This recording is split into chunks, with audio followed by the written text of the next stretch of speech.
Hello everyone, ako day singangag. Akong trabaho, isa ko nga Foodpanda rider dire sa Cebu. Before day ko nagpanda, sa Grab po day ko gikan. O niya, ilaman gisyado ban akong account, kay lagi, naay rason. Niya karon, no choice naman ko, moto nga mimbalik ko sa Foodpanda. Okay raman ang kita sa Foodpanda, pero lahi lang sa Grab kay ang Grab kay na may incentive niya ang Panda kay wala. Pero okay ra, basta ang atua lang diha, makita lang ta, dili lang ta masiro sa usa ka adlaw, mao na importante.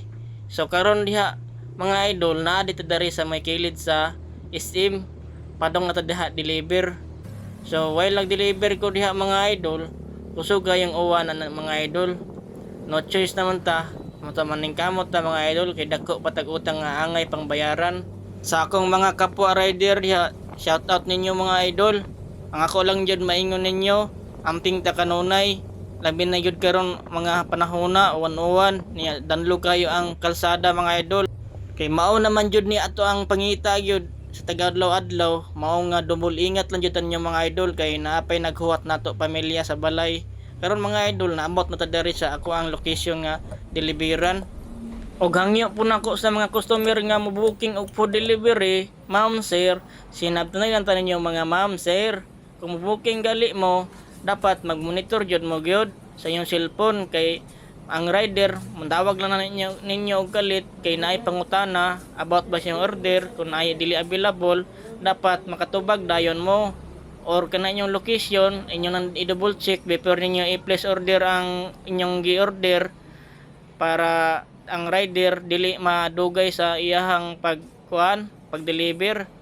Mao nga akong hangyo, kung magpa-deliver man galing mo og food delivery, pag-monitor lang mo ma'am, sama ani akong gi-deliveran karon nga kompleto yang location address, tapos sakto ra po niya nakapin nya naa sa ginot diha nga pag-abot sa iyang location ipabilin ra niya sa lobby or guard o kana sakto na ma'am. Pero ang kanang uban manggod walay gibutang nga note unya, kung tawagan ako sa iyang number nga naka-register dili sad makontak niya. Kung akong chatan sa apps dili pod mo reply. Mao nga akong hangyo, monitor lang mo og pagbilin mo og number nga makontak para ang delivery rider inig-deliver sa inyong location dili siya malangay og dali ra pud ang serbisyo. Mao na siya ma'am sir, salamat kayo ninyo. Og karon mga idol, natad diri sa Jollibee Geroldo kay natay pick up the reorder. Or mao ra na mga idol, daghang kay salamat sa pagtunan niyo ko ng video. Og shout out ninyo tanan diha mga idol, og labi niyo sa akong grupo nga United Motovloggers. Og shout out po ninyo tanan diha mga idol, labi niyo sa akong Grab og Foodpanda.